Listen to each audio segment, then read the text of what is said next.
After 8 long years, the wait is finally over, but as Cyberpunk 2077 lived up to the hype. Cyberpunk 2077 starts you off by asking you to pick from one of 3 life paths for the player-controlled protagonist V. Your choice consists of the Nomad, a clan member who leaves the barren Badlands to move to Night City, the Street Kid whose home is the city, or the Corpo, a suit who ends up getting fired from one of the game's iconic megacorporations, Arasaka. After playing through a short opening sequence dictated by the life path that you chose, you'll be thrown into the deep end of the sprawling cyber metropolis of Night City. Night City is breathtaking, a map of epic proportions split into regions with distinctly different aesthetics and feels. From the grotty slums and industrial areas of Watson to the glitz of the wealthy Westbrook, to the vast expanse of Badlands that the changing climate hasn't taken kindly to. It pulls from the cyberpunk of the 80s and 90s that we've come to know and love, with ostentatious neon advertisements plastered across high-rises and graffiti and holographic police lines decorating the streets below. The city has a verticality that I haven't seen in another open world. Monolithic structures of steel and stone ominously tower over you, which is especially intimidating with the game's first-person perspective.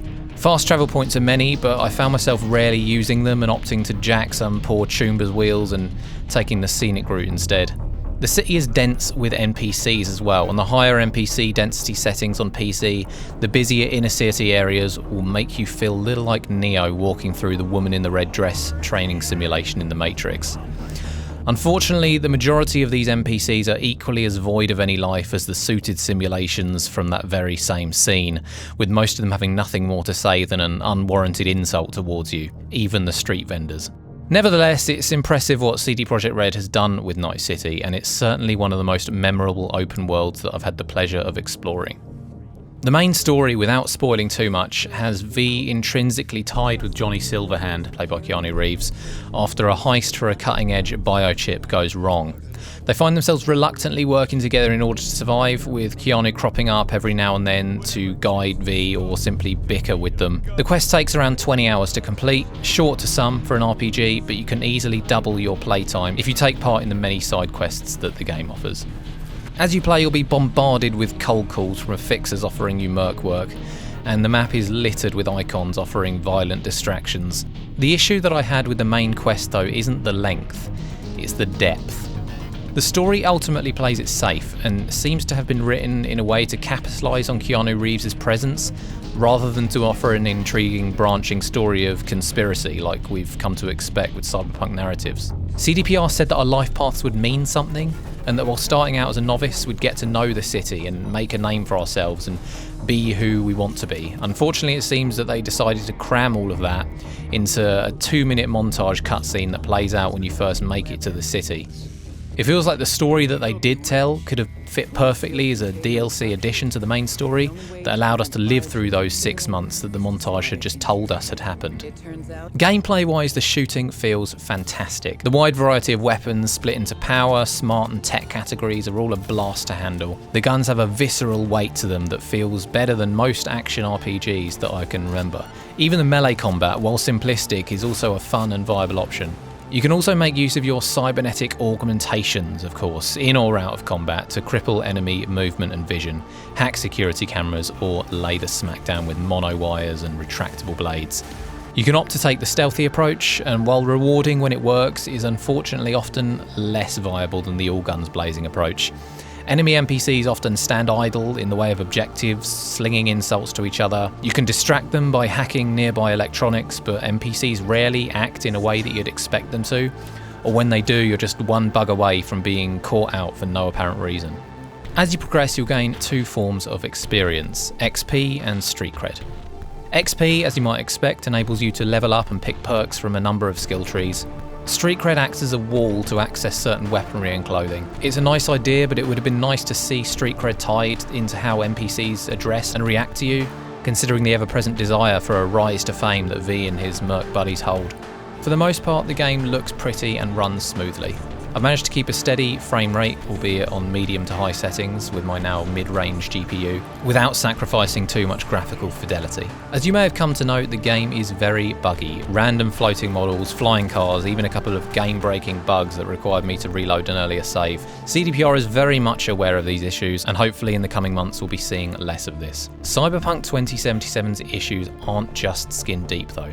The more that I play the game, the more I noticed entire mechanics that we've come to expect from open world games that are just missing. The day and night cycle is purely visual and doesn't affect anything besides the position of the sun. The promised dangerous weather conditions are missing. There's practically no unscripted driving AI either. Leave your car parked at the side of the road just slightly obstructing a lane and you'll cause a tailback of dozens, as NPCs are incapable of making the slightest divergence from their scripted paths. And out of the vehicles, NPCs are just as dim-witted, seeking cover from gunfire by running a few meters from it and cowering in plain sight. And Night City's police force is no better, due to the non-existent driving AI. Even the most heinous of crimes won't stay on your record for more than 2 minutes. Running over a pedestrian or stealing a car will cause MCPD responders to appear just meters away from you as if by magic. But that's where it stops. Simply driving a block away absolves you of all crimes with no attempts to apprehend you by car. This may have been less of a disappointment if CDPR hadn't been touting wanted mechanics and police bribes throughout their marketing campaign. On the subject of NPCs, I also found myself wanting of any kind of meaningful conversations with many of the citizens of Night City. While the game does feature a few dozen important characters for you to converse with, and you'll be able to have brief chats with traders, you'll be very hard pressed to find any interesting characters outside of the main cast. I kept hoping to find some memorable personalities during my time in the city outside of the main missions, like the Fallout and Elder Scrolls series provide. But while the crowds are aesthetically impressive, they're ultimately lifeless. And the city itself, with its unmistakably cyberpunk style and depressing beauty, doesn't allow the player to truly become part of it. Outside of the main quest, the gameplay follows more or less the same gameplay loop of capping gonks and looting their corpses. Playthroughs vary, but in my experience I didn't find enough variation in the side quests. Compared to other action RPGs, even CDPR's own Witcher series, I found this disappointing. There's no way of partaking in the franchise's unique brain dance technology outside the few main quest missions. There are no mini-games to speak of that would enable you to experience the culture of Night City. Arcade machines line the streets, but you can't interact with them in any way. And in a world where body modification is the norm and style is almost like currency, a lack of hairdresser or body shop post-character creation is baffling. Being a cyberpunk first-person action RPG, Cyberpunk 2077 is acutely my jam. But I'm trying to look at the game objectively so that this review can be of benefit to everyone, not just cyberheads. Night City is beautiful and unforgettable in many ways. What's there of a story is presented wonderfully with an incredibly talented voice cast. The soundtrack that came with the physical PC version will remain in my car stereo for weeks to come, and I was pleasantly surprised with the strong gunplay and range of tools at your disposal. However, the game undeniably has some glaring issues. I'm relatively confident that in 6 months to a year, most of the technical issues with the game will be ironed out, but I have to review the game for what it is now, and the performance issues are just one part of the problem. The lack of interactivity with the city is disappointing. The main story and side quests don't take enough risks or dig deeply enough into this morbid dystopian future. The life paths are more or less inconsequential, and CDPR's attempt at building a mature world falls flat in certain areas by purveying maturity from an immature perspective. It also cannot and should not be ignored that the representation of certain groups of people in the game sorely misses the mark. I wanted this game to be everything I've ever dreamed of in a cyberpunk game, everything that CDPR said it would be. It hasn't reached that expectation.